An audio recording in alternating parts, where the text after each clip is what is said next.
dan seluruh peserta workshop hari ini. Perkenalkan, nama saya Tommy Patrio Sorongan, saya merupakan moderator dalam acara ini. Background saya di jurnalistik sendiri, saya saat ini sebagai international reporter dan analis di CNBC. Acara hari ini, sebelum saya lanjutkan, kami akan membagi acara hari ini pada 2 sesi, yaitu sesi pertama yang akan disampaikan oleh Mbak Yuke, kebetulan sudah hadir tengah-tengah kita, Mbak Yuke Mayarati. Nah, ini kalau kawan-kawan mau tahu berita-berita Belanda yang menarik nih, boleh nih langsung buka aja di kaberbelanda.com. Lalu Mbak Yuke sendiri akan menyampaikan materi soal dasar-dasar jurnalistik dan cara membuat berita yang sangat menarik ya Mbak ya. Lalu selanjutnya sudah hadir juga di tengah-tengah kita narasumber kedua, yaitu Mas Lestantia R. Baskoro. Beliau ini merupakan seorang jurnalis yang sudah sangat kawakan ya. Saat ini menjadi pengajar di Tempo Institute, salah satu juga penguji Dewan Pers. Nah, ini juga beberapa kawan-kawan saya, rekan-rekan saya diuji oleh Pak Baskoro ini, dan juga dosen kode etik dan investigative reporting ya di Fakultas Komunikasi Mustopo. Lalu juga beliau merupakan trainer-trainer opini di beberapa lembaga negara ya, salah satunya di lembaga kehakiman, lalu juga di beberapa lembaga-lembaga lainnya. Pak Baskoro ini akan menyampaikan materi nanti dalam sesi kedua, yaitu materi bagaimana menulis press release yang baik.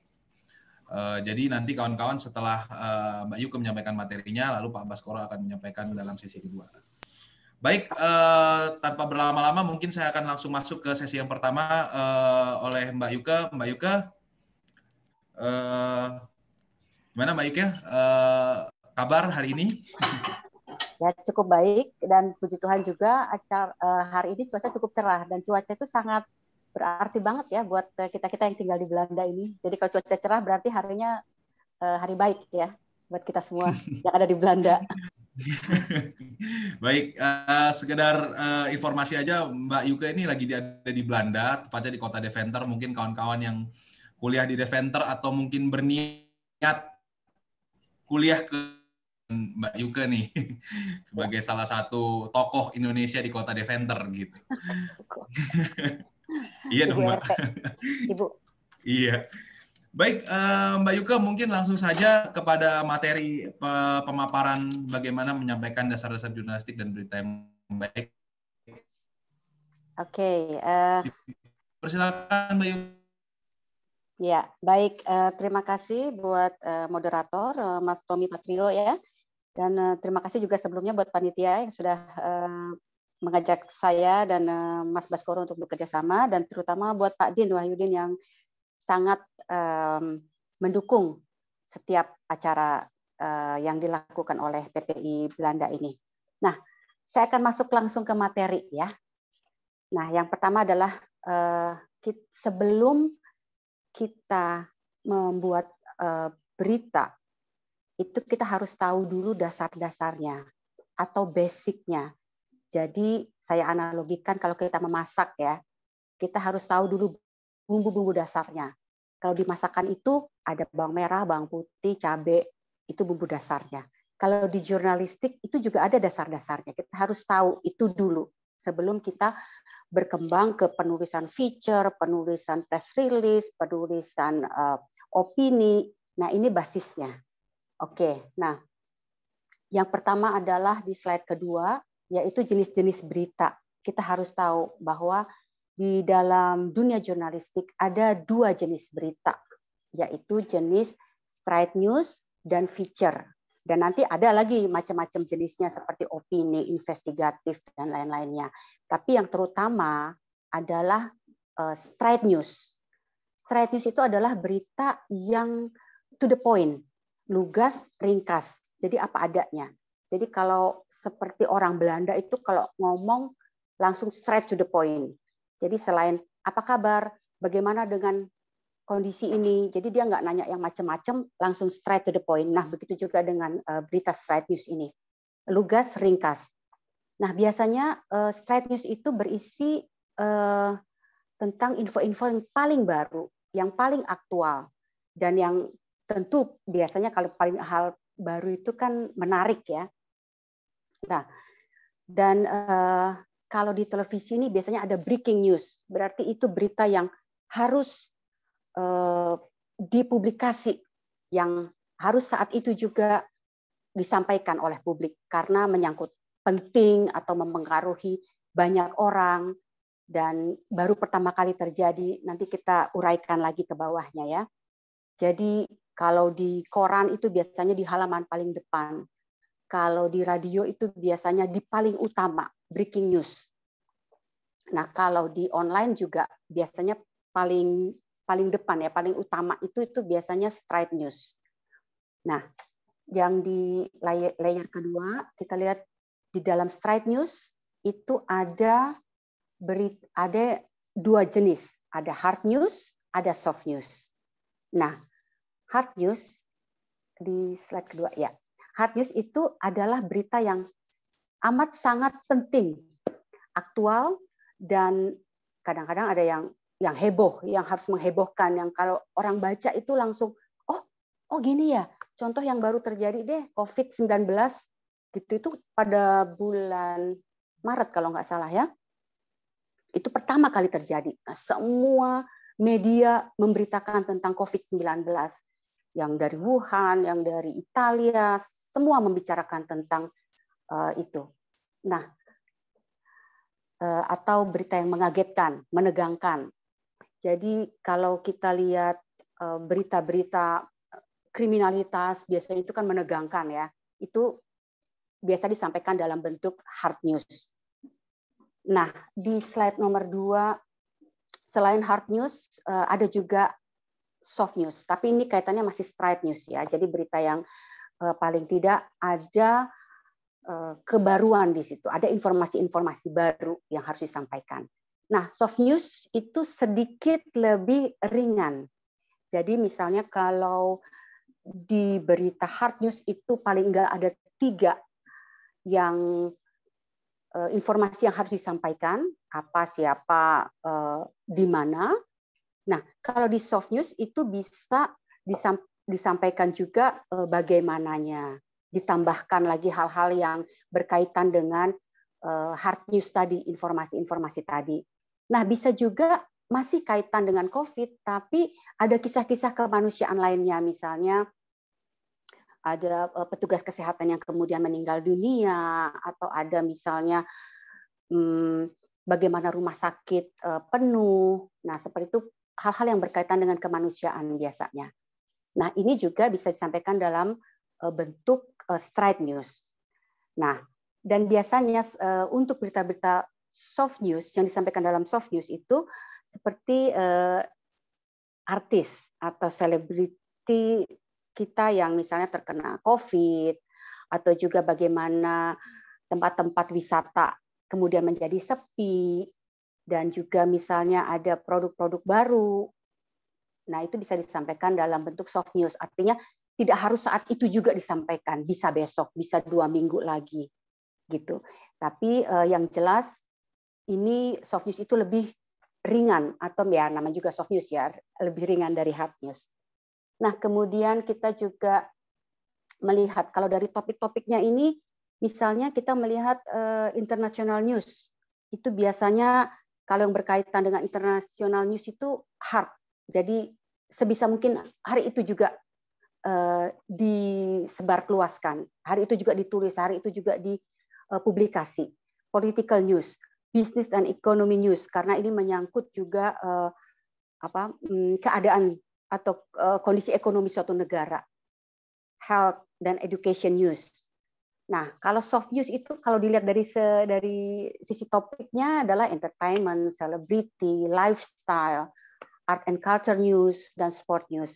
Ini bukan berarti berita nggak penting, tapi ini lebih ke unsur menariknya daripada unsur yang harus atau wajib diketahui oleh publik. Nah, di slide nomor 6, Ini ada opinion news, itu bagian dari news juga. Jadi kalau kita punya ide-ide atau kita punya pemikiran sesuatu, atau kita ingin mengomentari, oh harusnya nggak seperti ini nih, harusnya yang saya tahu atau yang saya pelajari, harusnya pemerintah lebih mengedepankan soal ini, misalnya soal sampah ya. Harusnya pemerintah melakukan ini untuk mengelola sampah seperti yang ada di Belanda. Nah, itu ide-ide yang kita miliki atau kita sampaikan. Misalnya kita mengenal, oh kita punya dosen yang penelitiannya tentang mengelola sampah gitu ya. Nah, terus kita tanya secara mendetail, menurut Bapak gimana sih sampah yang ada, mengelola sampah yang benar di Belanda ini? Dan terus ditanya juga, nah bagaimana dengan sampah di Indonesia, itu juga bisa dimasukin dalam opinion news. Jadi nggak harus pendapat kita, tapi pendapat orang lain juga bisa dimasukkan dalam opinion news. Nah, kemudian seperti tadi saya sampaikan di awal di slide nomor 7, ada straight news, opinion news, ada interpretative news, ada in-depth news, ada investigation. Nah, ini masing-masing punya ciri khas sendiri-sendiri. Tapi yang paling utama, karena ini bukan kelas ilmu komunikasi atau jurnalistik, jadi saya hanya ambil sedikit yang paling utama buat kita, yang paling dasar, basic banget, adalah straight news tadi dan jenis feature. Oke, nanti bisa dibaca sendiri ya tadi jenis-jenis beritanya, karena nanti waktunya takutnya nggak cukup. Di slide nomor 8, nah prinsip-prinsip penulisan hard news dan soft news.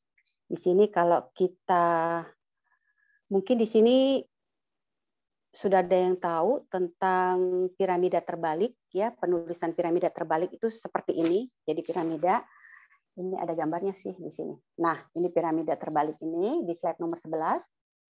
Nah, ini bagiannya adalah lead yang paling utama, paling di atas, body itu penjelasan tentang lead tadi, terus di bawahnya informasi pendukung, data tambahan, dan kronologis. Nah, kenapa kita harus menulis berdasarkan piramida terbalik ini? Karena keterbatasan waktu buat pembaca. Biasanya kalau pembaca di online itu atau media daring, iya, itu media dalam jaringan itu biasanya mereka kan skimming aja ya, jadi di scanning cepat, bacanya cepat, nggak punya banyak waktu biasanya ya. Nah, biasanya mereka cukup baca judul, lead, body sedikit kalau ada waktu. Kalau mereka memang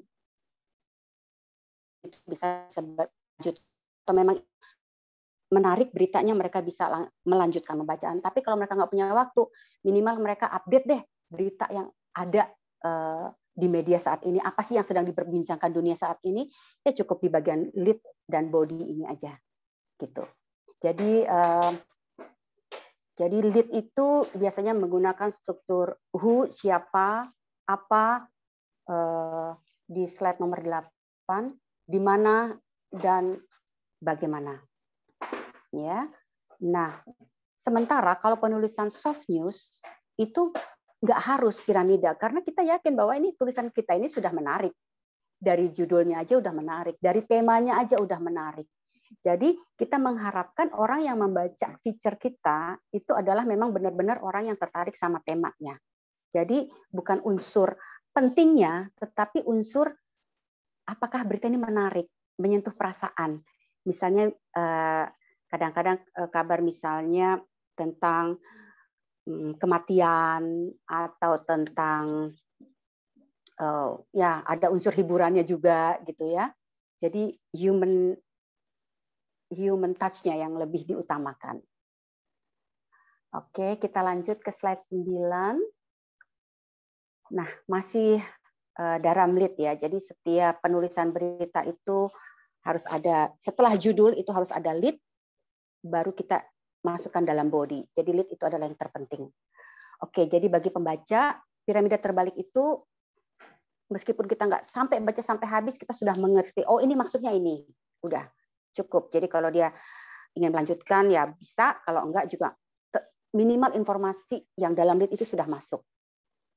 Nah, kalau buat redaktur, buat saya atau buat Mas Baskoro itu dulu waktu saya masih di media cetak gitu ya, itu paling gampang untuk menghilangkan bagian bawahnya karena kita harus berpatokan pada berapa banyak kata-kata yang bisa dimuat dalam satu lembar, satu halaman.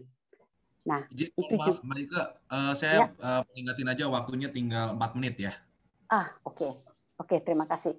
Oke, nah, terus kemudian saya akan lanjut ke penulisan feature.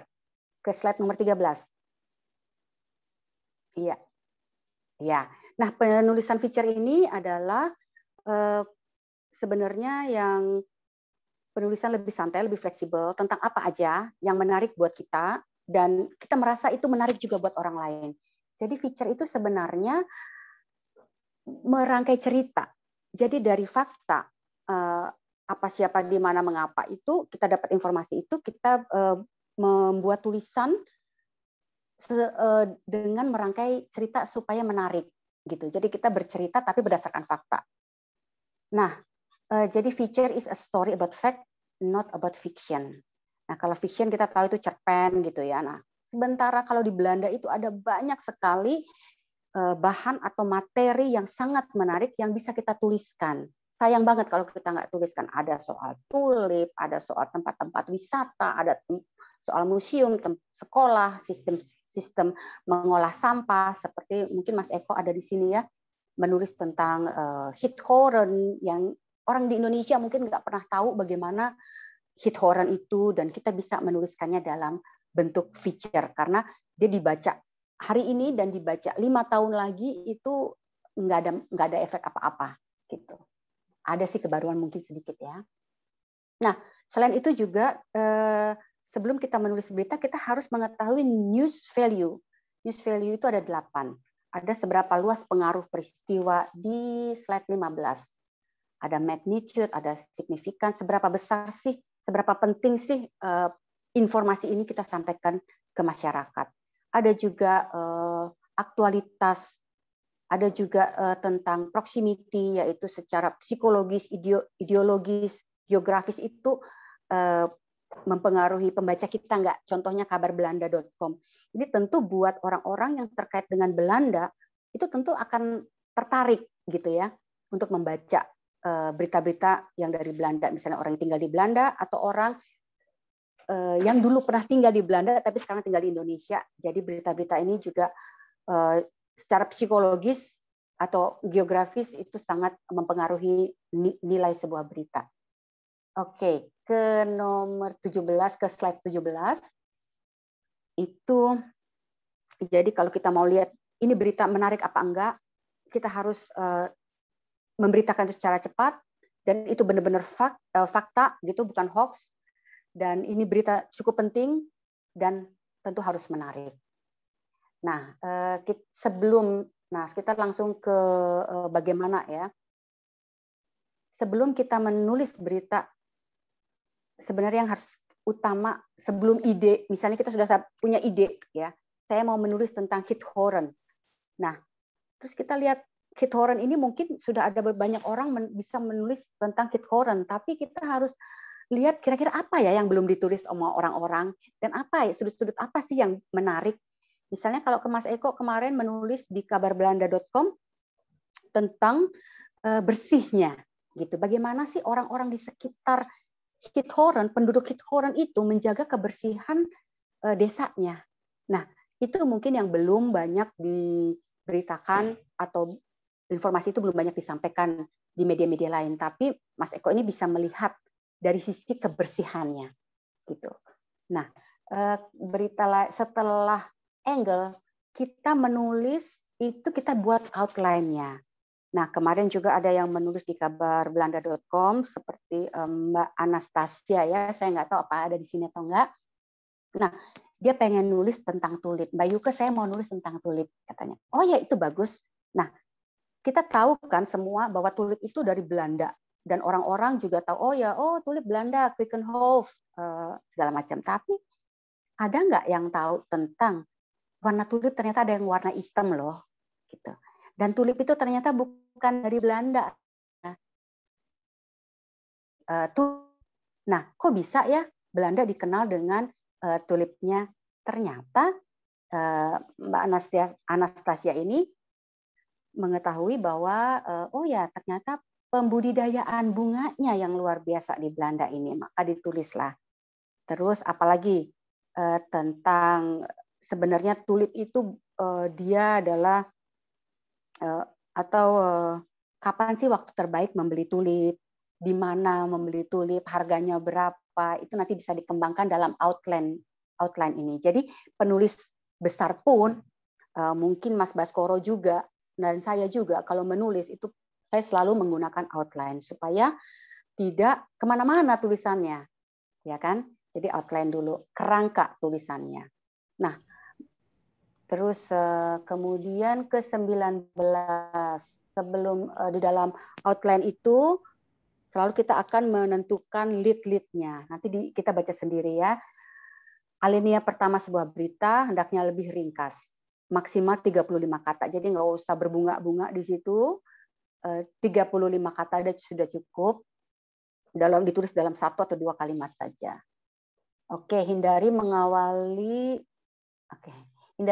teras berita dengan there atau this, dan di sini ada poin-poinnya. Oke, ini saya cuma punya waktu tinggal 2 menit lagi. Nanti kita dalam tanya jawab aja ya, kita kalau ada yang belum mengerti. Nah, tulis di halaman 21 bagaimana cara menulis lead, menulis isi berita. Bias di slide 21. Ya. Oke, ini isi berita awal paragraf, summary, who diikuti what, when, dan why. Oke, terus di tips menulis, nanti mungkin bisa dibaca sendiri ya, tulis minimal 60 kata atau kurang dari 10 baris, paragraf terdiri dari 1 sampai 3 kalimat, yang lebih disukai pembaca ya. Terus tiap paragraf hanya berisi 1 ide, jadi idenya jangan macam-macam, 1 paragraf 1 ide aja. Terus pembaca dengan paragraf pendek ini nanti si pembaca akan menentukan dia mau lanjut atau enggak. Oke, kita langsung ke tips struktur kalimat slide 23. Jadi hindari menggunakan kata yang sama dalam 1 kalimat atau dalam 2 kali kalimat. Jumlah optimum kata digunakan 14 sampai 16. Ini lebih ke tips ya, struktur kalimat, kosakata, gunakan kata-kata yang sederhana, nggak usah tulis pakai kata-kata ya wah supaya kelihatan hebat, nggak perlu. Yang penting apa yang kita sampaikan itu mudah dipahami oleh pembaca kita. Nah, ini maaf mau tanya moderator, ini saya langsung masuk ke koreksi atau kita habis ini langsung ke tanya jawab ya, kebetulan kita udah mulai dapat pertanyaan juga Mbak. Oke, baik. Ya, jadi kita perhatikan ini tips untuk membuat struktur kalimat, terus dan kosakata. Ini sebenarnya ada banyak sih, tapi ini kita learning by doing aja. Semakin sering kita latihan, akan semakin kita tahu apa yang enak atau yang sesuai dengan apa yang diinginkan oleh pembaca kita. Oke, dan mungkin sampai di sini dulu penjelasan saya sebelum kita masuk ke koreksi. Silakan kalau ada pertanyaan, Pak Moderator, Mas Tommy. Baik, ini saya sebenarnya sudah dapat 4, namun mungkin saya akan bacakan 3 pertama dulu. Kalau misalnya kita masuk, saya akan bacakan yang keempat. Pertanyaan pertama dari Eko Rahmadian. Mbak, ini mengenai ada nggak sih standar batas minimal paragraf untuk hard news dan soft news di media online? Dalam hal ini juga mungkin nanti Pak Baskoro, kebetulan ada hadir tengah-tengah kita, boleh menambahkan ya. Lalu yang kedua, ini dari Anissa Prahmita. Anissa Prahmita mau menanyakan beda unsur khas dari soft news dan feature. Soft dan feature ya, oke. Ya, pertanyaan ketiga dari Ande Mangkuluhur ya. Mohon maaf, ini agak panjang namanya. Jadi bagaimana cara menarik perhatian pembaca dalam penulisan berita urgent atau darurat? Mungkin 3 pertama itu Mbak boleh ditanggapi dahulu. Terima kasih. Oke. Oke, untuk Mas Eko dulu ya. Ini Mas Eko sebenarnya sudah sering menulis di kabarbelanda.com. Tapi oke, jadi batas hard news dan soft news itu sebenarnya kalau dulu di media di koran atau di majalah cetak itu memang ada ya berapa kata gitu ya. Nah, tapi kalau untuk di online biasanya itu tergantung dari masing-masing media online. Kita harus pakai media daring ya dalam jaringan. Oke, kalau dalam media daring itu masing-masing tergantung dari kebijakan medianya itu sendiri. Kalau saya di liputan6.com waktu itu saya menulis, mereka cuma menyediakan dipotong jadi dua laman gitu ya. Jadi sebenarnya tidak ada batasan dalam hard news dan soft news. Kalau untuk di media daring. Nah, itu tinggal bagaimana kita menentukan apakah ini berita ini cukup penting buat pembaca kita. Nah, seperti tadi yang saya sudah jelaskan, delete itu akan menentukan apakah pembaca itu mau meneruskan membaca atau enggak. Tetapi kalau di hard news, karena itu berita mungkin penting buat saya tentang COVID, aduh bagaimana, apa sih COVID ini? Bagaimana sih awalnya, bagaimana dia bereaksi dalam tubuh kita? Pasti dia akan membaca. Kenapa? Karena itu penting buat kita. Untuk kita ketahui itu penting banget. Jadi, nggak usah panjang-panjang. Kalau hard news biasanya itu cuma sedikit, tapi kecepatan yang lebih utama. Kecepatan dan pentingnya berita itu sampai. Tapi kalau di soft news, itu juga sebenarnya kalau di media daring itu nggak ada batas beritanya ya. Kalau di tempat saya sih tinggal bagaimana kalau sudah data-datanya udah maksa banget untuk masuk dalam satu tulisan ya kita nggak usah masukin gitu. Atau misalnya datanya belum lengkap ya kita nggak usah masukin gitu. Tapi kalau untuk baku sendiri menurut saya sih nggak ada ya. Gitu kita bisa menulis sepanjang-panjangnya apa yang kita mau, tapi apakah itu menarik atau enggak dan apakah itu merupakan satu angle atau enggak. Tadi saya belum menjelaskan tentang angle ya. Tapi oke lah. Jadi itu mudah-mudahan menjawab Mas Eko ya. Terus untuk pertanyaan Anissa, apa beda soft news dan feature? Nah, kalau soft news itu biasanya ada pack-nya ya. Jadi ada berita misalnya yang mengikuti. Misalnya, tapi tetap straight news ini, berita yang penting dan menurut kita itu berita itu wajib diketahui oleh masyarakat, contohnya kebijakan untuk cuci tangan, kebijakan untuk menggunakan disinfektan, itu adalah informasi-informasi penting yang kita bisa sampaikan ke dalam bentuk soft news. Soft news itu lebih ringan, ya itu tadi seperti saya bilang, kita nggak bahas tentang COVID-nya, tapi kita membahas tentang bagaimana cara yang benar menggunakan disinfektan, misalnya. Nah, kalau feature itu lebih ke yang menarik. Contohnya misalnya harga disinfektan jadi lebih mahal gitu. Ini kan sebenarnya ya boleh dibaca, boleh enggak. Tapi buat kita menarik aja. Karena loh kok sejak ada COVID orang-orang pada pakai disinfektan. Dulu enggak. Dulu di tas saya nggak pernah bawa disinfektan. Tapi sejak ada COVID, disinfektan yang kecil yang dalam package kecil itu selalu ada dalam tas saya. Nah, itu juga suatu tulisan feature yang menarik. Feature itu bukan, sekali lagi, feature itu bukan berita yang penting meskipun mengandung informasi, tetapi itu terkait dengan hal-hal yang menarik nggak sih gitu untuk diketahui sama orang lain gitu. Mudah-mudahan menjawab ya Anissa. Kalau masih kurang jelas bisa ditanyakan lagi. Nah, untuk pertanyaan buat Ade, bagaimana menarik pembaca untuk menemukan berita darurat? Menurut saya, semua berita yang darurat sifatnya selalu menarik dan selalu orang ingin baca. Tapi bagaimana supaya mereka baca di media kita, bukan di media-media orang lain. Nah, itulah kreativitas kita untuk menulis judul. Jadi kalau di media daring itu yang penting adalah judul dan lead berita. Jadi jangan sampai, tapi juga jangan clickbait ya. Clickbait itu berita yang misalnya dibikin heboh padahal beritanya nggak seperti itu. Tuh banyak tuh media-media yang kayak begitu juga tuh. Nah, saya sendiri sangat menghindari itu di kabarbelanda.com. Kalau bisa jangan ada berita-berita dengan judul clickbait tadi. Clickbait itu adalah ya berita yang judul yang heboh tapi tidak ada sangkut pautnya sama isi berita. Nah, jadi kalau adik tadi menanya bagaimana menarik pembaca, ya bagaimana kita merangkai judul atau membuat judul dan lead berita yang menarik, itu yang penting. Gitu. Jadi itu kalau kita bikin judul, tapi yang jelas kalau berita darurat itu pasti menarik deh. Udah pasti dibaca sama orang. Gitu aja menurut saya. Tapi mungkin bisa ditambahkan lagi nanti sama Mas Baskoro. Jadi itu jawaban saya. Mungkin mumpung kita masih punya waktu sekitar 1 menit, Pak Baskoro mungkin mau ada nambahin, kebetulan karena hadir tengah-tengah kita.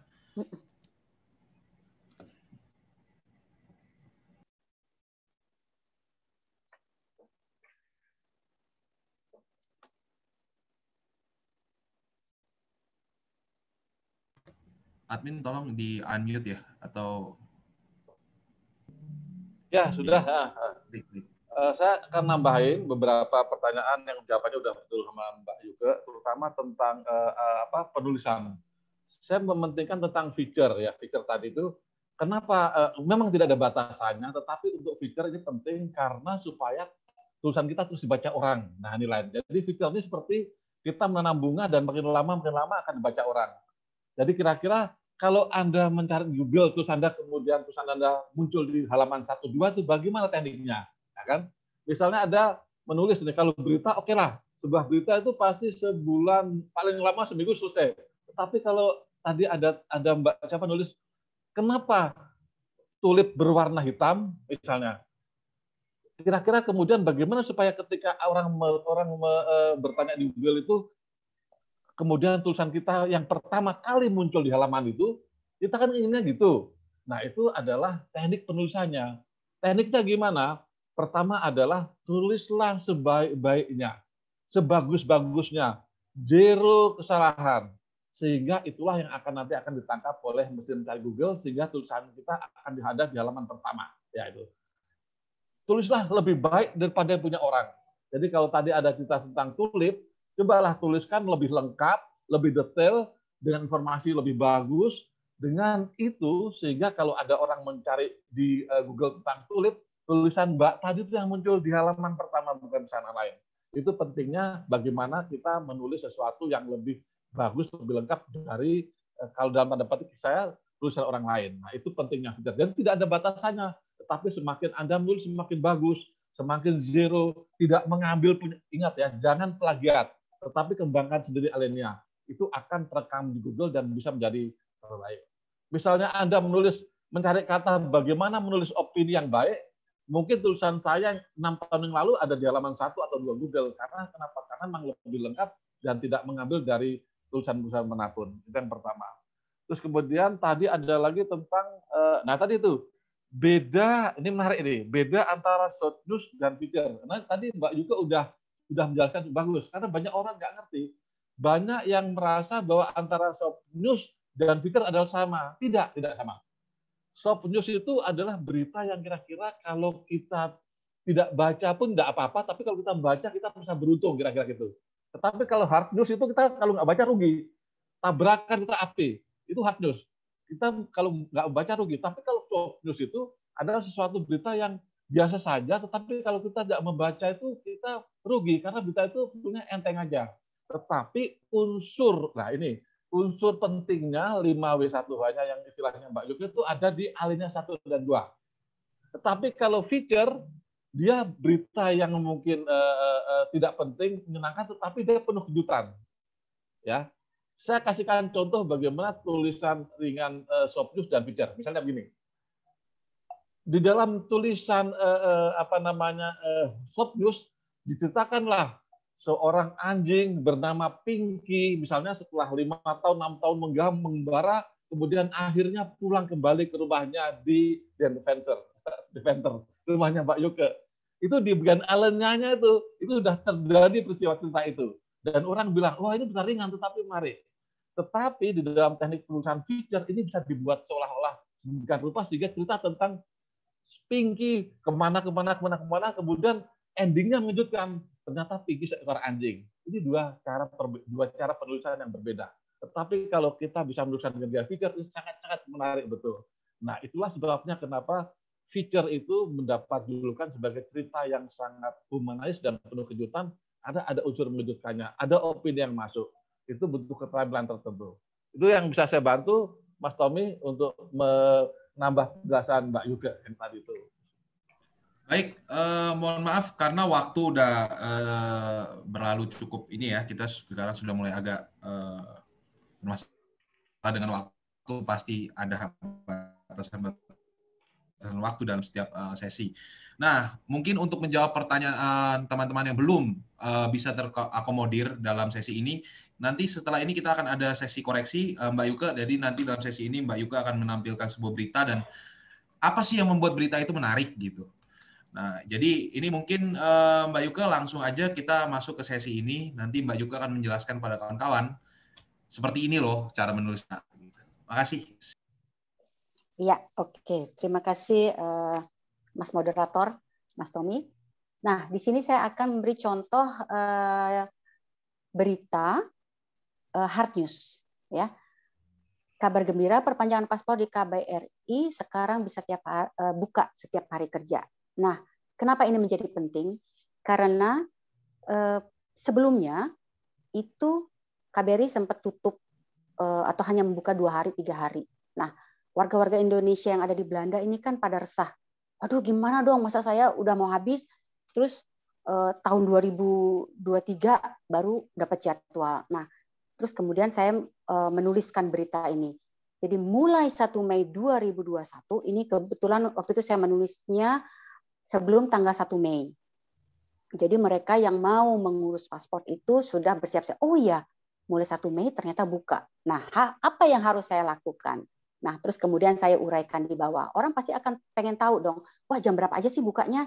Nah, terus kalau saya sudah pernah mendaftar, terus saya harus bagaimana nih? Kalau saya dapat jadwal 2023, nah dia terus akan membaca lagi ke bawah, ke bawah, ke bawah. Kenapa? Karena ini adalah berita yang sangat penting menurut tadi sesuai dengan magnitude-nya ya. Jadi buat warga Indonesia yang ada di Belanda, berita ini tentu sangat menarik. Makanya pembacanya view-nya 681 ya, baru 2 hari atau 3 hari gitu ya. Nah, jadi ini adalah penjelasan langsung dari KBRI atau dari atase imigrasinya. Jadi saya menjelaskan di sini, mulai 1 Mei 2021 layanan imigrasi Den Haag dibuka setiap hari kerja, Senin sampai Jumat. Layanan ini berlaku untuk perpanjangan paspor. Jadi di situ ada hanya untuk perpanjangan paspor. Nah, jadi orang yang nggak ingin memperpanjang paspor, nggak ada kepentingan untuk memperpanjang paspor, mereka nggak perlu nerusin. Tapi kalau mereka yang punya kepentingan, mereka akan terus. Oh, jadi buat warga Indonesia yang beberapa waktu lalu mengeluhkan, nah ini ada keterangannya di bawahnya. Nah, itu kemudian alinea ketiga, saya menuliskan kenapa informasi ini menjadi penting, karena waktu itu mereka banyak yang kecewa karena waktu membuat perpanjangan janjian itu ada yang sampai tahun 2022 gitu. Nah, terus kemudian keterangan dari atasenya juga mengatakan ya penyerahan permohonan dilakukan seperti biasa dari jam sekian, jam misalnya, ini berisi informasi yang cukup penting. Oke, nah jadi 5W1H-nya ada di sini. Mulai kapan? Mulai 1 Mei. Ada apa? Oh, layanan imigrasi di Kedutaan Republik Indonesia dibuka setiap hari. Kapan? Kapan itu? Senin sampai Jumat. Layanan apa aja sih? Hanya untuk perpanjangan paspor. Nah, jadi ini dalam satu lead-nya, ini yang kita sebut dengan lead ya, di paling atas itu. Jadi sudah memuat minimal tiga unsur penting dalam sebuah lead. Nah, jadi terus langsung ke bawahnya keterangan atau informasi pendukung lead itu. Jadi ini sudah masuk body makin ke bawah, makin ke bawah. Nah, jadi paspor yang sudah jadi kapan waktu penyerahan dokumen, kapan waktu mengambil dokumen, semuanya ada informasi. Jadi informasi yang dibutuhkan kira-kira udah lengkap buat warga Indonesia yang ada di Belanda, ya kita langsung kirim, gitu. Ya. Ini paling bawah ya. Ronald menambahkan kebijakan KBRI untuk membuka pelayanan paspor setiap hari kerja. Ini sebenarnya kalau di majalah yang sangat terbatas gitu ya halamannya, ini di bawah kalau mau dihilangin juga nggak masalah gitu. Nggak akan mengurangi informasi yang di atas, karena informasi yang paling penting yang harus diketahui oleh pembaca yang berkepentingan itu sudah tersampaikan di atas gitu. Oke, itu untuk yang hard news.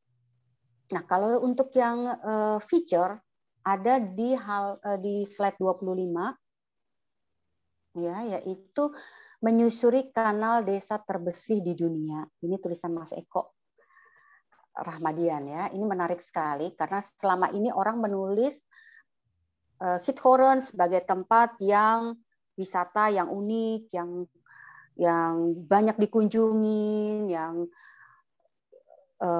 yang menarik kayak gitu ya. Nah, tapi di sini Mas Eko jeli untuk melihat dari sisi kebersihannya di slide nomor 25, Atsila.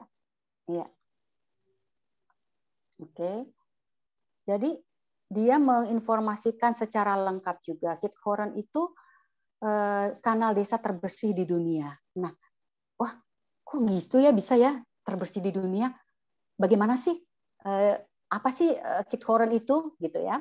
Terus bagaimana sih kita bisa sampai ke sana? Berapa sih biaya yang harus kita keluarkan untuk bisa mencapai ke sana?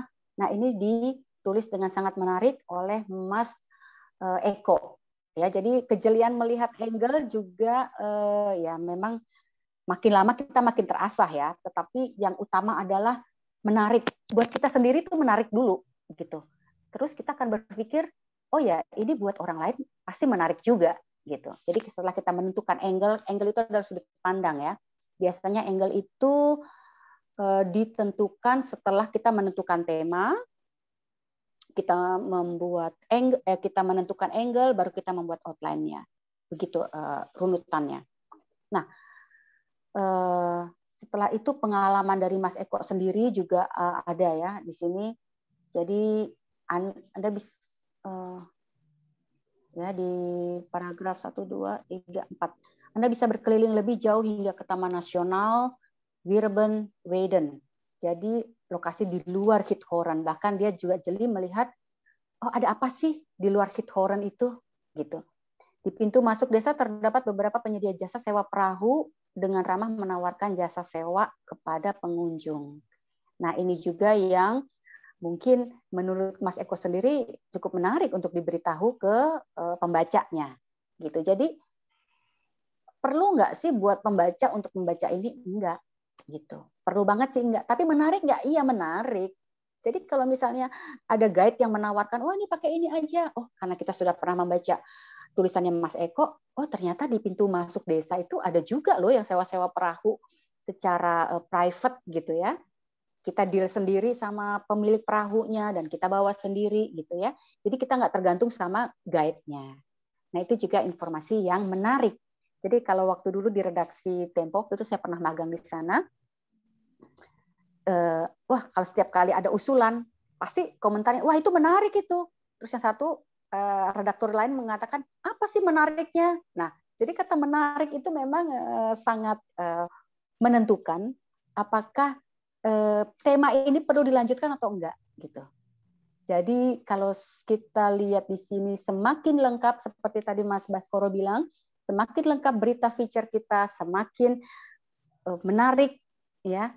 Orang akan semakin ingin tahu lebih jauh dan membaca sampai habis. Dan itu kan yang kita inginkan sebenarnya. Begitu kira-kira. Sudah Mas Tommy, sebelum 2 menit aku udah selesai. Mungkin saya menunggu pertanyaan lain ya. Mungkin kita harus lanjut Mbak ke sesi berikutnya.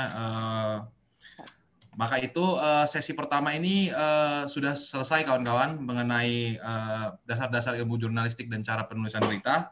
Saya mungkin mau merangkum sedikit ya materi Mbak Yuke tadi. Sebenarnya materi Mbak Yuke sudah merangkum beberapa hal yang saya punya pelajari sebelum masuk di media gitu loh. Ada straight news, ada hard news, bagaimana menulis hard news. Jadi mesti ada update terbaru di depan gitu ya. Di situ ada straight news segala macam. Lalu juga ada opini, bagaimana menulis opini, mengutarakan pemikiran kita dalam suatu fenomena. Lalu juga ada menulis, nah ini yang tadi menarik adalah perbedaan soft dan feature ya. Kalau soft itu ada straight penyertanya seperti apa, kalau feature itu nggak ada penyertanya, ya hanya mengangkat sesuatu yang dianggap oke, menarik gitu, silakan diangkat. Dan juga jangan lupa kawan-kawan mengenai piramida terbalik tadi, ada lead-nya, lalu ada bawahnya bodinya 5W1H, dan di bawah-bawahnya itu ada background pendukung, data tambahan, kronologis, yang itu kadang-kadang bisa kita, nggak perlu kita masukin, kadang-kadang ada yang perlu kita masukin, itu tergantung nanti. Nah, makanya kawan-kawan, saya harapkan setelah ini boleh nih berlatih nih, mulai menulis feature, mulai menulis ini. Nanti kita akan bagikan email dari beberapa narasumber, dan saya juga akan bagikan email. Kita akan coba revisi, mungkin kalau lagi ada waktu-waktu kosong kita akan coba bantu atur. Baik, Mbak Yuke, itu mohon maaf kita udah berpisah karena waktu. Terima kasih telah menyampaikan materi dalam sesi pertama ini. Saya tutup. Terima kasih Mbak Yuke, jaga kesehatan, dan ya salam untuk kawan-kawan di Kabar Belanda. Baik, selanjutnya kita akan lanjut ke sesi kedua. Sesi kedua ini akan disampaikan oleh Pak Baskoro, oleh Stantia R. Baskoro. Ini memang salah satu wartawan. Ini mungkin saya akan mengulangi lagi profil beliau. Beliau adalah pengajar Tempo Institute, salah satu penguji di Dewan Pers juga untuk uji kompetensi jurnalis, lalu juga dosen kode etik dan investigatif reporting di Fakultas Komunikasi Universitas Mustopo ya Pak ya. Ini menarik nih untuk investigasi, karena dari kemarin saya dengar banyak kawan-kawan Belanda ini senang baca-baca investigasi, terutama ada yang salah satu kemarin Sekjen bicara soal Bapak menulis soal Kalibata City waktu itu. Itu sangat menarik sekali. Ini nanti bisa dipelajari kawan-kawan, cara menulis itu bagaimana sih. Baskoro ini trainer juga kawan-kawan di beberapa lembaga negara, ada dari kehakiman, beberapa lembaga-lembaga lainnya, untuk bagaimana menulis opini yang tepat dan dimasukkan di kolom media. Baik, sekali ini Pak Baskoro akan menerangkan pada kita bagaimana cara menulis press release. Nah, ini juga mungkin kawan-kawan banyak yang penasaran nih, ada informasi apa, kita dapat informasi, terus gimana caranya ngirim ke media sih, supaya media tuh, menarik sekali nih untuk diangkat, dan bagaimana sistematika penulisan press release yang menarik. Nah, langsung saja, Pak Baskoro, tanpa berlama-lama, saya berikan floor kepada Bapak. Silakan Pak, untuk menyampaikan materinya. Terima kasih Mas Tommy, saya share dulu materinya. Oke, saya kira sudah terlihat Mas Tommy? Sudah terlihat ya? Halo? Halo, ya siap. Oke, terima kasih teman-teman PPI di Belanda, juga buat Pak Sekjen Revel ya. Terima kasih, salam kenal ya. Sudah baca tulisan saya tentang produksi di Kalibata ya. Waduh, sorry, itu bagian investigasi reporting dengan teman-teman mahasiswa dulunya, itu praktek investigasi. Teman-teman, saya akan bawakan ya. Ada yang kenal Pak? Ya. Pak ini Sekjen kita Pak tadi menegur. Oh iya. Oh ya, Pak Sekjen ya. Tadi katanya berbaca tulisan tentang produksi di Kalibata City ya. Iya, silakan Pak. Iya. Oke ya, ini saya memberikan penulisan press release ya. Nanti saya akan bagikan pelan-pelan, dan saya kira nanti saya akan langsung juga memberikan contoh-contohnya. Saya kira tidak penting, tetapi yang mungkin perlu agak penting, silakan teman-teman baca. Ada blog saya, catatan Baskoro WordPress.com ini. Ini sebetulnya cerita-cerita di balik reporter saya, di balik cerita-cerita di balik reporter saya waktu di Majalah Tempo ya. Jadi ketika meliput banyak peristiwa yang dimuat di Majalah Tempo, tapi ada cerita-cerita tidak bisa dimuat, kemudian saya tulis di blog ini. Nah, mungkin penting untuk, atau istilahnya Mbak Yuke tadi, tidak penting tapi menarik untuk dibaca ya. Nah, saya akan mulai saja yang intinya tentang membuat siaran pers atau press release ya. Sebenarnya pertama, press release itu adalah juga membuat berita, seperti tadi Mbak juga betul, dia adalah hard news. Tetapi ada bedanya antara press release dengan berita. Apa bedanya? Pertama, press release itu memiliki tujuan tertentu, ya. Tujuannya apa? Adalah tujuannya tentu saja untuk positif dari yang membuat berita. Tidak pernah press release itu membuat negatif, pasti positif. Kemudian dibuat oleh sebuah organisasi, oleh tim, oleh divisi public relation, mungkin oleh sebuah bagian PR PPI Belanda misalnya, jadi tim. Kemudian ada tujuannya tertentu. Tujuannya apa? Tentu saja misalnya untuk menyebarkan kegiatan-kegiatan. Karena tadi seperti Pak Din Wahid bilang, banyak betul kegiatan yang dibuat oleh PPI Belanda, tetapi kemudian berhenti saja, tidak tersiarkan di mana-mana. Nah, itu perlu ada press release. Saya kira dengan banyak kegiatan itu bisa dibaca bukan hanya teman-teman PPI di Belanda, tetapi juga teman-teman PPI di Eropa, bahkan juga oleh para mahasiswa di Indonesia. Nah, itu caranya apa? Ya caranya dengan membuat press release ya. Dan kemudian sifatnya tidak netral, subjektif. Nah, ini kenapa subjektif? Karena memang itu ada kepentingan dari pembuatnya ya. Jadi memang tidak objektif. Kepentingannya tentu saja kepentingannya supaya tersebarkan tadi. Maka dengan demikian dalam istilah saya bilang bahwa press release itu memang bukan berita biasa. Dia adalah berita yang dibuat dengan tujuan tertentu dan subjektif. Nah, apa tujuannya? Pertama adalah memberi informasi baru, ya. Misalnya produk baru, promosi, ya, kegiatan yang dilakukan oleh PPI. Kegiatan semacam ini misalnya, kegiatan pelatihan penulisan ini adalah sebuah kegiatan yang bisa dibuat press release. Saya kira nanti saya ingin teman-teman yang mengikuti acara ini membuat berita atau membuat press release tentang acara kita di hari ini. Nah, kemudian tujuan apa? Tujuan lain adalah mengklarifikasi, ya. Misalnya memberi informasi hal yang benar atas suatu dan tidak benar. Misalnya beberapa tahun yang lalu itu di Indonesia itu ada sebuah minuman yang dianggap berbahaya, ya. Padahal minuman itu sedang gencar-gencarnya merebut hati para konsumen. Nah, kemudian pemilik minuman itu membuat press release yang disebarkan bahwa tidak benar ada informasi bahwa minuman itu mengandung zat berbahaya. Nah, itu gunanya juga. Kemudian untuk pencitraan, ini biasa juga ya. Misalnya memberitakan kegiatan aktivitas perusahaan, lembaga dalam kegiatan sosial supaya diketahui publik dan positif di mata publik. Ini pencitraan. Tapi itulah memang tujuan press release. Karena memang tujuan press release itu adalah supaya para pembaca mengetahui hal-hal yang kita bilang positif dilakukan oleh sebuah lembaga atau sebuah organisasi atau bahkan sebuah orang individu ya. Misalnya ada calon DPR misalnya, dia membuat press release tentang kegiatannya memberi sumbangan apa-apa. Itu hal yang tidak sesuatu yang wajar saja.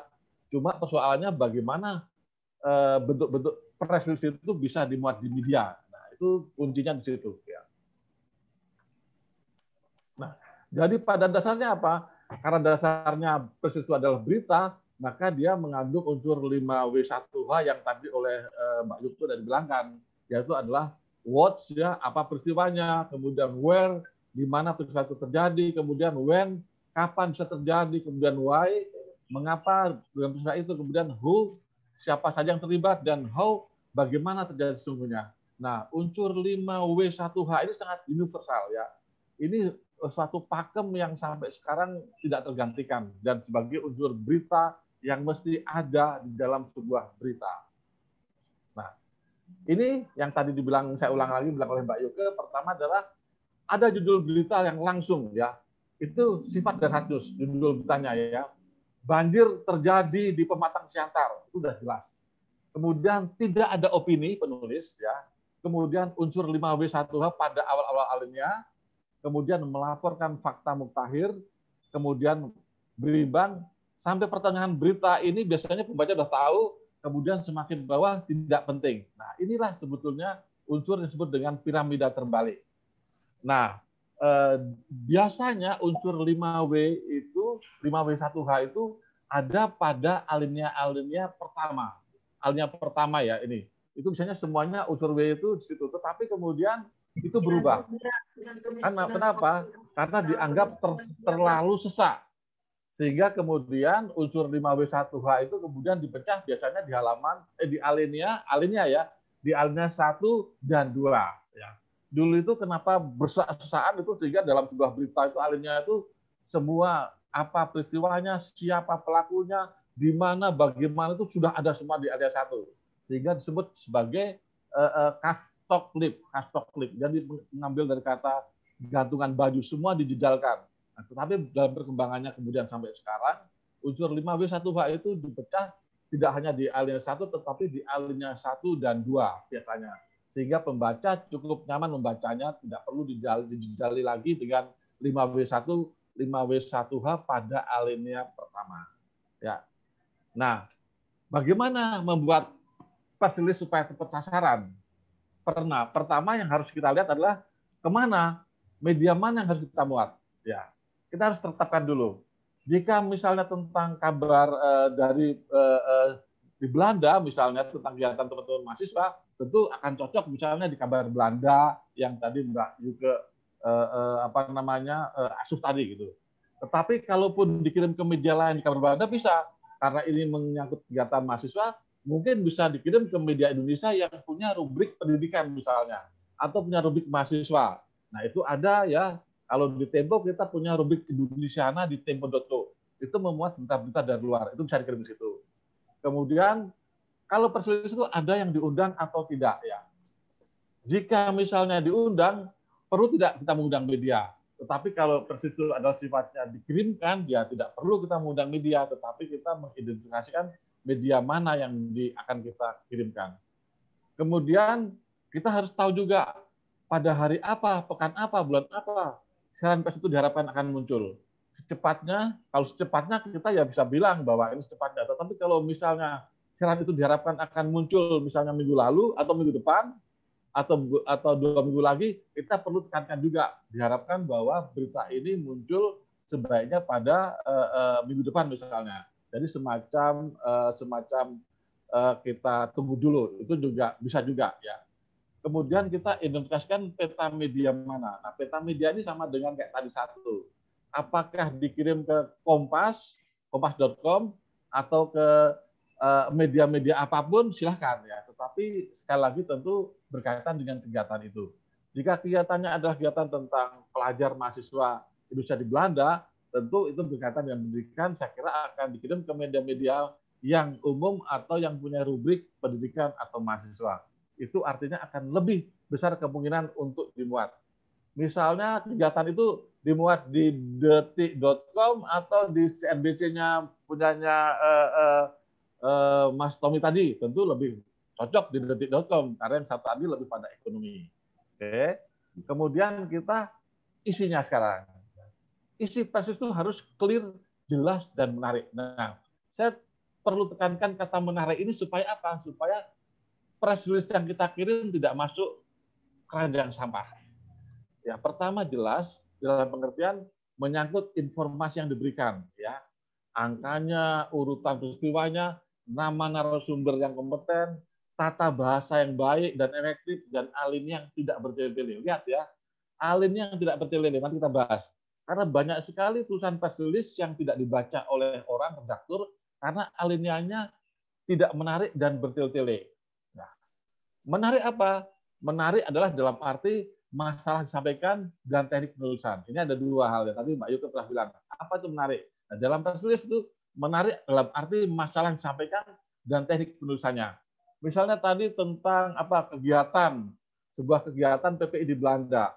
Nah, kalau kegiatannya unik, ya itu bisa diambil, diangkat sebagai judulnya, sehingga judul itu mempengaruhi dari redaktur atau media yang dikirim. Wah, ini kok judulnya menarik, unik ini. Nah, kemudian dimuat. Dan kemudian teknik penulisan. Ya. Teknik penulisan itu berkaitan dengan bagaimana kita menulis. Ya. Nah, ini salah satu jurus penulisan. Ya, ini sangat dalam tanda petik tidak semua orang tahu. Sehingga banyak orang heran, kenapa tulisan saya tidak menarik, tidak dimuat. Nah, ini adalah beberapa kuncinya ya. Satu, bahwa satu alinea itu terdiri dari satu pokok pikiran. Jangan kemana-mana. Coba Anda praktekkan bahwa dalam penulisan satu alinea itu terdiri dari 4 baris tulisan, 4 baris ya layar, 4 baris atau 5. Dan konsisten. Saya sebagai wartawan yang berpuluh tahun itu sering betul menerima tulisan-tulisan yang satu alinea itu Kadang-kadang ada 8 baris, ada 4 baris, 3 baris, kemudian kembali lagi 5 baris, itu tidak menarik. Membuat orang bingung dan pembaca juga bingung. Jadi mulai sekarang kalau Anda menulis sebuah berita atau opini atau apapun feature misalnya, coba tetapkan bahwa kalau bisa adalah 5, 4, atau maksimal 6 baris setiap alinea. Jangan berubah-ubah, usahakan konsisten. Wah sulit Mas, coba aja kalau misalnya kelebihan dipotong, kalau kurang tambah lagi. Dan kemudian ada bandingkan setelah Anda selesai lihat. Pasti tulisan itu pun dari segi penampakan pun sangat menarik dibanding tulisan yang tidak karu-karuan. Oke? Dan kalimat jangan panjang-panjang. Cukup 7 sampai 15 kata. Kalau Anda nulis sebuah kalimat sampai 25 kata, Anda baca, pasti Anda terengah-engah. Caranya gimana? Caranya tentu Anda akan memainkan tanda baca koma supaya pembaca bisa punya waktu menarik nafas. Tetapi kebanyakan ada tanda baca koma pun tidak nyaman. Karena itulah cobalah buat sebuah berita, coba nanti praktekkan, coba 14 atau 13 atau 15 itu sebuah tulisan yang enak. Tetapi kalau udah lebih dari itu, Anda harus bisa menggunakan tanda baca koma yang tepat dan efisien supaya apa? Supaya kalimat yang ditulis tadi itu dimengerti oleh pembaca. Karena kalau sampai sebuah kalimat lebih dari 17 tidak ada pada koma, pembaca akan bingung nanti. Kemudian kalimat aktif, ya harus aktif. Kemudian masukkan kutipan agar jadi hidup. Nah, tadi saya baca tentang feature yang ditulis oleh Mas Eko. Feature itu menarik, tetapi kurang hidup karena tidak ada kutipan. Kalau saja Mas Eko mengutip seorang di situ wisatawan ya atau penduduk desa tentang bagaimana komentarnya atau pandangannya, banyaknya turis-turis ke desa tadi itu, pasti tulisan Mas Eko tadi akan lebih hidup, lebih menarik. Cukup 1 atau 2 kutipan misalnya dari pengunjung dan dari orang di desa itu. Bagaimana komentarnya. Nah, itulah gunanya sebuah kutipan. Membuat sebuah tulisan, baik dalam hard news, apalagi dalam feature, itu menjadi hidup. Tetapi ingat, kutipan itu jangan panjang-panjang. Kesalahan terbesar penulis adalah membuat kutipan sampai kadang-kadang 5 baris. Itu kepanjangan. Kutipan cukup 1 baris saja atau 1-2 kalimat sudah menarik. Ya, waktunya kan. Kemudian kalau pun ada referensi, jangan dijalankan pembaca dengan referensi. Apakah sampai sini masih terdengar bagus? Ini saya Bagus Pak. Masih ya, oke. Saya agak bagus. Mungkin mengingatkan saja, izin waktunya tinggal 4 menit Pak. Oke, saya akan cepat langsung pada contohnya. Ya, baik. Format tertulisnya saya bilang tadi, usahakan di dalam bentuk format hard news ya, atau pemberitaan dengan sistem piramida terbalik tadi. Kemudian apa? Saya kira tujuannya tadi udah dibilang Mbak Yuke, tujuannya adalah memudahkan media untuk memangkas tanpa menghilangkan esensi jika press release itu dinilai terlalu panjang. Ya, karena tadi kita sudah bilang bahwa 5W1 hanya ada di alinea 1 atau 2, jadi kalau press release itu terdiri dari 8 alinea, kemudian dianggap kepanjangan, dipotong 1 atau 2 atau 3 alinea dari bawah, tetap saja press release itu kita tetap yang penting-penting tidak ikut terpangkas. Nah, kemudian berapa maksimal panjang press release?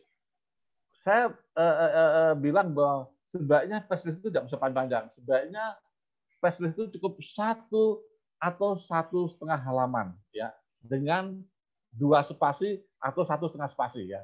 Saya kira yang cocok adalah 1,5 spasi, tapi 1 sampai 1,5 halaman saja, tidak sepanjang-panjang.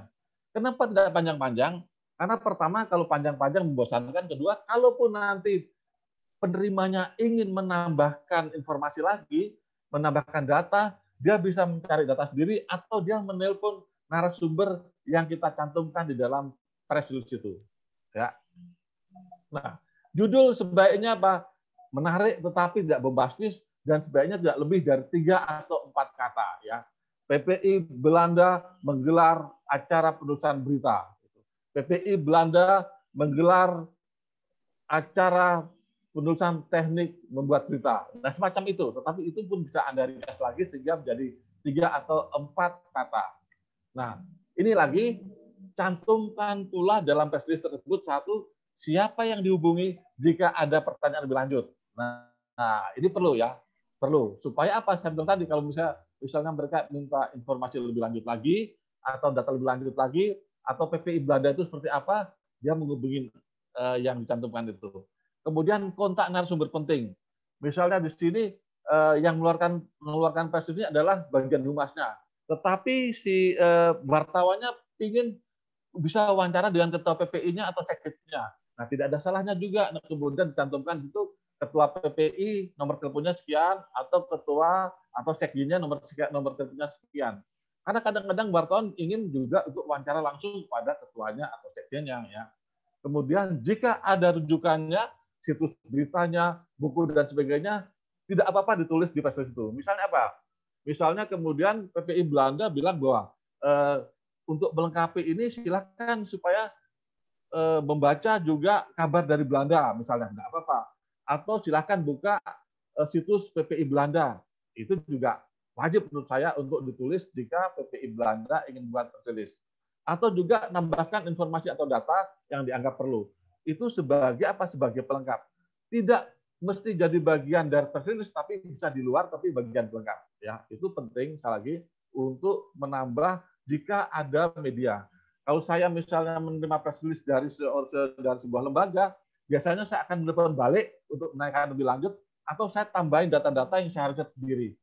Saya riset dari mana? Saya akan terbantu jika riset itu juga disediakan linknya atau sumbernya yang juga ada di dalam press release itu. Ya. Nah, press release itu sebenarnya ada dua cara. Bisa disampaikan dengan mengundang wartawan, bisa juga disampaikan dengan mengirim. Ada juga press release yang dadakan-dadakan. Misalnya press release apa?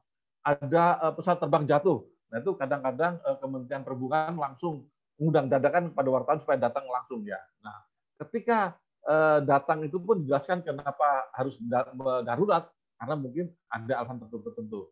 Nah, jika kemudian press release itu ditujukan kepada media daring, ya, kepada Tempo, kepada Detik, kepada Kabar Belanda, tidak ada salahnya juga Anda meminta supaya ini sebaiknya, atau kami berharap dimuat di rubrik apa.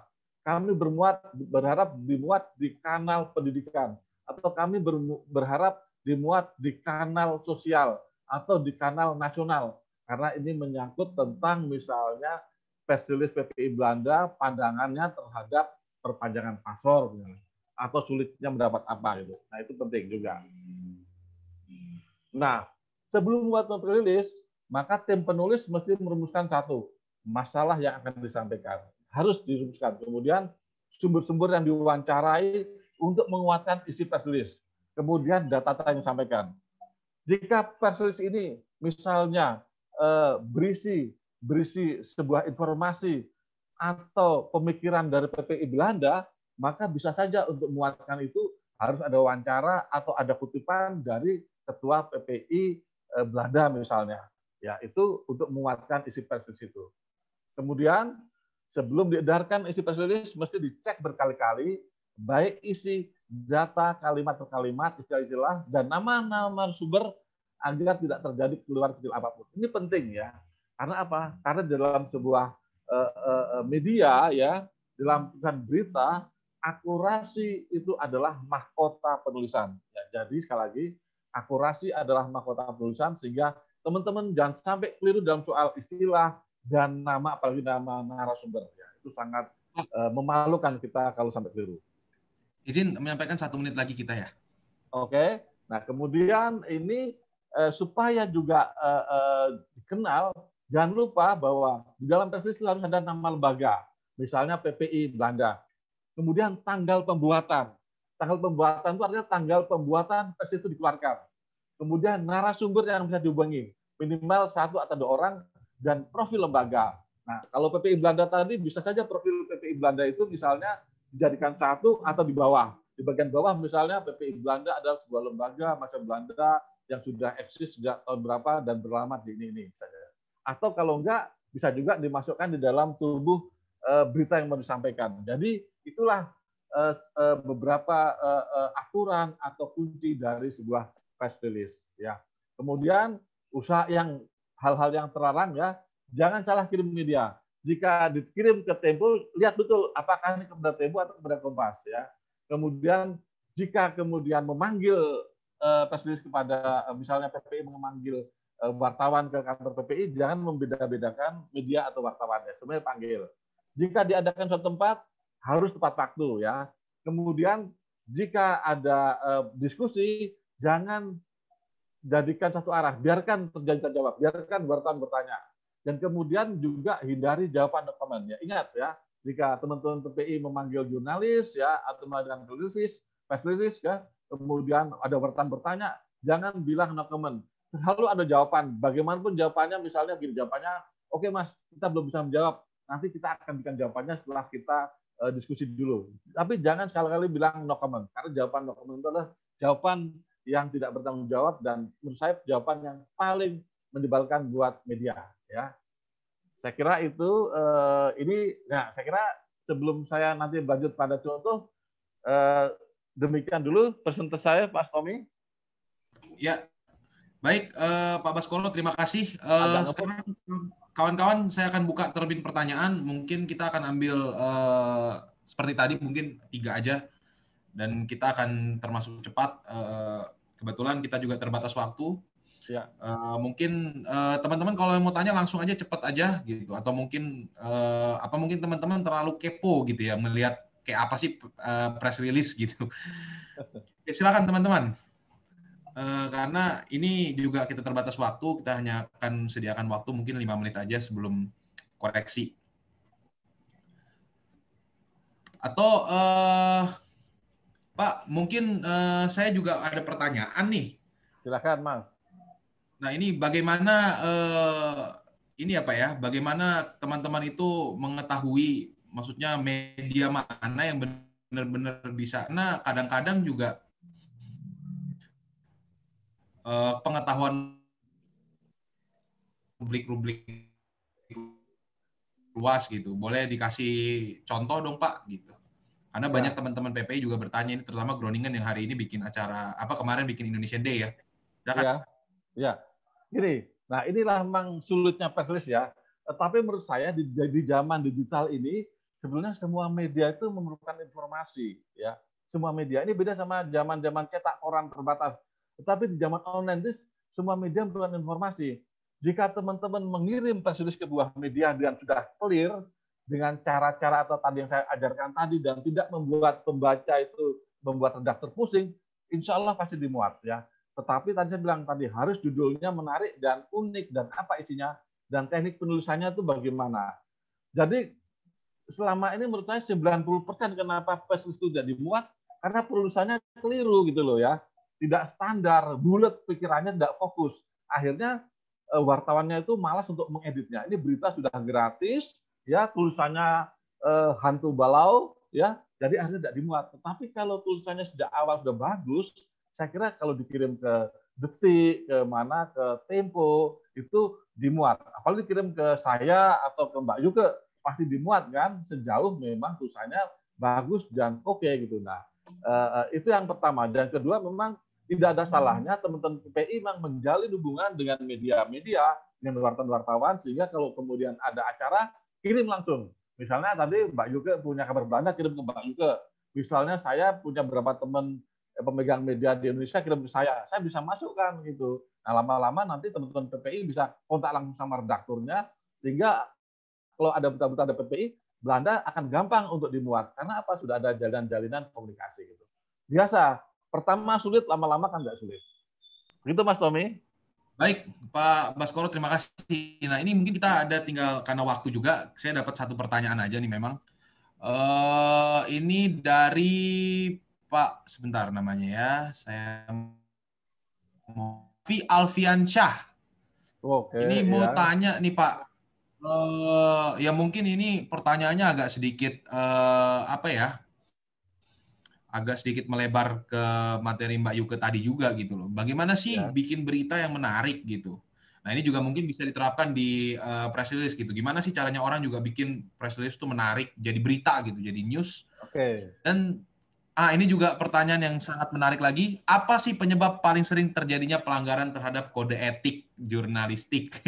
Waduh ini ya. Baik, mungkin Pak Bas boleh langsung dijawab. Ya. Nanti kalau misalnya ada waktu, Mbak Yuke silakan menambah. Yang pertama, kalau bikin berita menarik, harus usahakan judulnya itu yang agak paling menarik, yang agak lain ya. Itu judulnya dulu. Itu harus ya. Misalnya apa? Menariknya apa? Menariknya misalnya hal-hal yang jarang terjadi. Misalnya PPI Belanda gelar acara ini dengan pembicara dari Indonesia secara online. Itu menarik ya. Menariknya apa? Pertama adalah pelatihnya dari Indonesia yang secara daring. Nah, selama ini kan jarang judulnya. Selama ini kebanyakan mungkin diadakan dengan pembicara di sana. Nah, itu. Atau misalnya PPI Belanda itu paling banyak membuat kegiatan misalnya. Itu juga termasuk menarik. Jadi hal-hal menarik itu seperti tadi Mbak Yuke bilang itu sebenarnya bisa kita ekspor. Ya, bisa kita cari mana yang menariknya itu. Gitu. Seperti tadi dia bilang soal tulip tadi, tulip hitam. Itu menariknya. Jadi memang istilah menarik ini memang harus digali. Dan itulah mahalnya ide untuk menemukan kata menarik ya. Ide itu mahal. Nah, tetapi kita bisa mengelaborasi sehingga apa yang menarik dan menarik ada judul itu. Anda bisa, pasti ada yang di dalam sebuah peristiwa apapun peristiwanya sama, tetapi wartawan yang jeli bisa mendapatkan hal yang menarik dan itu jadikan judul. Menarik itu misalnya tentang apa? Pertama kali terjadi. Pertama kalinya PPI menggelar pelatihan dengan daring dari pembicara dari Indonesia misalnya. Itu nggak pertama kali. Unsur pertama kali itu selalu menarik. Ya. Itu banyak betul, Mas. Nanti kita bisa sharing-sharing lagi. Kemudian saya langsung aja tentang pelanggaran jurnalis. Karena wartawan pengen cepat-cepat, ingin cepat mudahnya saja, Mas. Itu saja. Padahal pelanggaran jurnalis itu paling bahaya. Melanggar kode etik, plagiat itu paling bahaya.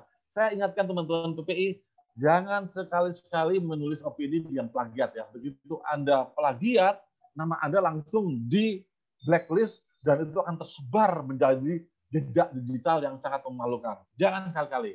Itu plagiat. Itu juga pelanggaran kode etik ya. Mendingan Anda belajar menulis atau menyebutkan sumbernya ya. Karena apa? Bukan hanya penulis, bahkan wartawan pun sering melanggar kode etik karena ingin mudahnya saja, ingin gampangnya saja ya. Mewawancarain orang ya tanpa menyebutkan, atau mewawancarain anak kecil, anak yang berkelahi, itu pun terlarang untuk diwawancara. Itu juga melanggar kode etik. Ya. Itu kita bisa banyak betul pelanggaran-pelanggaran itu ya. Membuat judul yang clickbait. Sebenarnya judul clickbait itu tidak apa-apa sejauh menarik, tetapi ketika clickbait tadi itu berbohong hanya supaya banyak dibaca orang, nah itu sudah menurut saya sudah pelanggaran betul-betul ya. Tetapi judul yang menarik itu kan sebenarnya judul yang untuk diklik ya. Judul clickbait itu adalah judul untuk diklik. Tetapi kalau judul di clickbait itu ada kemudian setelah dibuka ternyata isinya tidak seperti judulnya, nah itu judul yang namanya berbohong ya, itu nggak benar itu ya. Jadi judul menarik itu harusnya semua judul yang diklik gitu. Saya kira itu dulu Mas Tommy, kita berpacu dengan waktu karena Indonesia mau berbuka di sini. Ya, baik Pak. Mungkin mohon maaf kawan-kawan, termin sesi tanya jawab kita tutup. Namun kita juga memberikan kolom-kolom komunikasi terhadap para narasumber untuk nanti mungkin berkorespondensi via email untuk bertanya atau mengirimkan press release nantinya ya. Ya. Baik, Pak Baskoro, saya persilakan juga Bapak untuk mulai memaparkan materi mengenai koreksi ya dalam satu press release. Kira-kira tunjukkan kepada kawan-kawan apa sih contoh press release yang baik. Oke. Silakan Pak. Ya. Saya akan contohkan ya. Nah, ini bisa lihat ini. Ini contoh press release ya yang disiarkan oleh badan ini ya bencana ya. Lihat ini. Ini dikeluarkan setahun lalu. 26 Juni 2020. Judulnya lihat, ini judulnya adalah judul hard news. Longsor Kota Palopo, 9 rumah rusak berat. Itu judul hard news. Artinya judul yang seperti dibuat oleh wartawan. Tetapi yang membuatnya adalah tim komunikasi BNPB. Longsor mengakibatkan 9 rumah warga rusak berat di Batang Barat. Ini sudah buat. Apa buatnya? W-nya longsor. Kemudian when-nya kapan? Waktunya sudah ada. Jam 4 ya. Kemudian penyebabnya apa? Why? Kota Palopo melaporkan longsor dipicu oleh hujan intensitas tinggi. Ini berarti sudah masuk unsur dari 5W1H tadi. Cuma belum lengkap. Belum lengkapnya di mana? Nanti akan dilengkapi di alinea bawah ini. Anda lihat ini. Ini alineanya cukup rapi, ada 3 atau 4 ya. Cukup rapi lah menurut saya ya. Kemudian di bawahnya ada penulisnya, kepala pusat. Tetapi menurut saya ini contoh penulis yang juga tidak sempurna. Karena tidak ada kelengkapan dari narasumber. Jadi kalau wartawan yang terima ini dan saya ingin tanya bagaimana hubungan terakhir, saya tidak bisa nelpon ke siapa-siapa. Padahal saya ingin punya ada nomor hubungannya, ada hubungannya, nomor teleponnya Pak Radiajat ini berapa. Nah, seharusnya Pak Radiajat ini mencantumkan di sini. Tetapi saya ingin cerita bahwa di dalam penulis kita tidak perlu panjang-panjang, mungkin hanya 5 atau paling banyak 7 alinea, tetapi sudah melengkapi apa yang terjadi. To the point ya, tidak ada opini. Longsor mengakibatkan 9 rumah warga rusak berat. Ini langsung, tidak ada opini. Jadi betul-betul berita semacam hard news yang seperti yang diterangkan oleh Mbak Yuke tadi. Ya, prinsipnya adalah hard news ya, tetapi ada informasi bahwa narasumber mana yang harusnya kita hubungi jika menambahkan atau kita meminta keterangan lebih lanjut. Kemudian tanggal pengeluarannya 26 Juni ini supaya apa? Supaya kalau ada seorang wartawan menerima persis itu tanggal 30 Juni atau Juli, dia tahu, oh ini udah lama betul persis ini, sehingga dia punya pertimbangan dibuat apa tidak. Ini satu. Yang kedua, saya contohkan lagi, mana ya? Oh tidak, berputar. Nah, ini yang terbaru. Ini press release yang dikeluarkan oleh Human Initiative ya. Human Initiative ini adalah sebuah lembaga nirlaba yang saya juga sering memberi pelatihan di sana. Mereka itu lembaga yang banyak menolong orang jika korban bencana. Ya. Lihat bentuk press release-nya. Pertama adalah ada tulisan press release, kemudian dikeluarkannya kapan? Jadi presiden dikeluarkan tanggal 20 April 2001. Ini ada tanggalnya, ada apa keterangannya. Jadi jelas betul jika kemudian dikirimkan kepada sebuah media dan media itu menerima pada tanggal 20, berarti betul-betul ini masih proses yang betul-betul bisa dimuat atau bisa sangat dimuat. Kemudian lihat bawahnya, di bawahnya ada narasumbernya adalah Ferdiansyah, dia mencantumkan jabatannya sebagai Public Relations Manager dengan HP dan juga ada alamatnya sini. Nah, inilah sebenarnya press release. Sehingga nanti kalau narasumbernya ingin meminta informasi lebih lanjut, dia cukup menelpon Public Relations bernama Ferdiansyah ini. Nah, lihat alinea-alineanya. Alinenya 3, 4, 5 relatif tidak panjang-panjang, relatif tidak gemuk, tidak ada 8, 5 dan enak dibaca. Dengan susunan press release semacam ini, maka siapapun redaktur yang memuat atau menerimanya akan gampang memuatnya karena apa? Karena sudah clear ini. Kita lihat misalnya judulnya Human Initiative bersama Pengabdian Syariah salurkan 200 paket sedekah ke anak yatim, duafa dan lansia.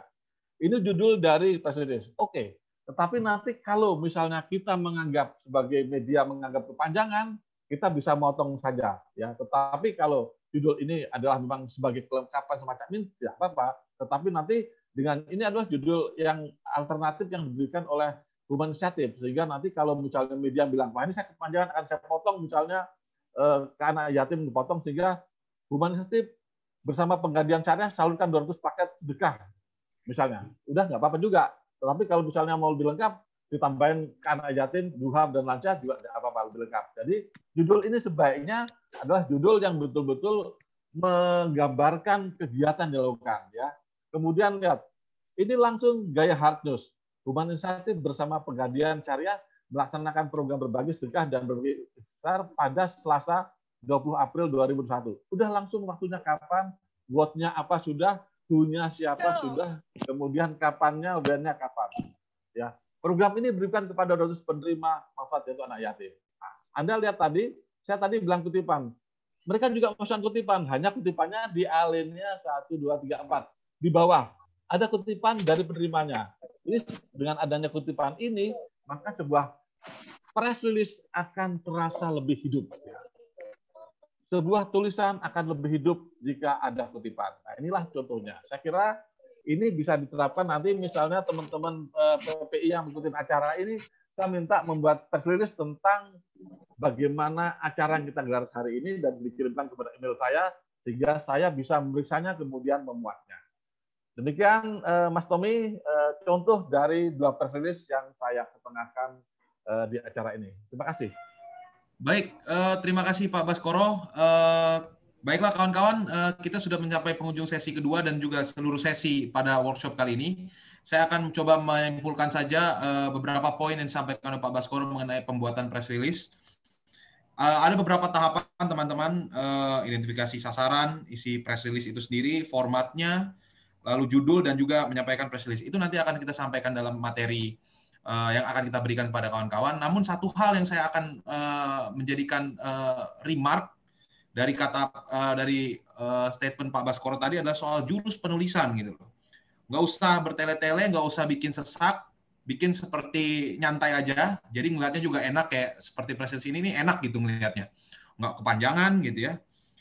Ada kutipan biar jadi hidup, itu saya sepakat banget, dan saya juga mau membagikan sedikit bahwasanya ya saya di media juga senang banget bikin kutipan, harus dimasukkan karena biar itu tulisannya benar-benar ada hidup gitu. Ada orang yang bicara. Dan ya jadi penulisan itu konsisten, seperti tadi juga piramida terbalik itu, dari apa isinya, lalu keduanya 5W1H, dan diiringi dengan background-background yang semakin ke bawah semakin nggak perlu sebenarnya, tapi kadang-kadang kita masukkan aja untuk membuat penulisan menjadi sedikit lebih panjang dan hidup. Baik Pak Baskoro dan Mbak Yuke, terima kasih banyak atas hari ini. Mohon maaf, memang banyak sekali materi hari ini sebenarnya menarik, namun karena waktu dan kita sudah mulai mendekati azan maghrib di Indonesia. Baik, terima kasih. Sebelum saya berikan ke MC, saya juga akan menutup acara kita hari ini. Terima kasih kawan-kawan yang telah hadir pada acara kali ini. Selamat juga berbuka puasa bagi kawan-kawan yang menjalankan ibadah puasa baik di Indonesia maupun di Belanda. Dan juga minggu depan kita sudah mendekati Hari Raya Idul Fitri. Ya, selamat Hari Raya Idul Fitri. Minal aidin wal faizin, mohon maaf lahir batin pada kawan-kawan sekalian, termasuk para pembicara juga, Pak Baskoro, Mbak Yuke, dan kawan-kawan PPI Belanda. Terima kasih. Assalamualaikum warahmatullahi wabarakatuh. Waalaikumsalam. Baik, terima kasih banyak untuk Mas Tommy dan untuk setiap pembicara pada pemberian materi untuk hari ini. Sebelum ditutup atau sebelum live Zoom ini, kita bisa melakukan sesi foto bersama. Karena itu saya undang bagi para peserta yang saat ini masih off kamera untuk bisa menyalakan kameranya agar dapat dilakukan foto sesi bersama. Oke, aba-aba dari saya, jadi akan saya umumkan. 1, 2, 3. Oke, sekali lagi. 1, 2, 3. Baik, terima kasih banyak untuk sudah selesai sekarang sesinya, dan seperti sudah diumumkan oleh admin di kolom chat Zoom, bagi para peserta yang ingin untuk mendapatkan sertifikat, slides ataupun notulen dari sesi hari ini, dapat dipersilakan untuk mengisi dari link yang sudah disediakan di sini. Baik, terima kasih banyak. Sudah selesai acara untuk hari ini. Saya mengucapkan terima kasih kepada Mas Baskoro, Mbak Yuke, dan juga Mas Tommy untuk pemberian materi, dan juga sebagai Mas Tommy sebagai moderator. Dan mohon maaf, dan saya dari pihak panitia mengucapkan selamat berbuka puasa bagi yang ada di Indonesia, dan mohon maaf jika masih ada banyak kekurangan. Selanjutnya kami akan mengadakan acara tanggal 22 Mei, yaitu webinar Financial Technology bersama PwC Indonesia dan juga OJK. Untuk info lebih lanjut dapat dilihat di Instagram PPI Belanda. Sekian dan terima kasih untuk acara hari ini. Bagi para peserta bisa dapat untuk meninggalkan atau leave dari Zoom meeting ini. Terima kasih. Terima kasih juga Mbak Cecilia. Terima kasih ya, semuanya. Sama-sama Pak. Terima kasih. Mas Tommy juga. Terima kasih. Saya akan buka dulu ya. Puasa dulu sampai ketemu lagi. Ya, terima kasih Pak Baskoro atas Ya, terima kasih juga. Terima kasih Pak Revel juga ya. Keep in touch ya semuanya. Siap. Mbak Yuke, makasih. Keep in touch juga, nanti kita berkomunikasi kembali.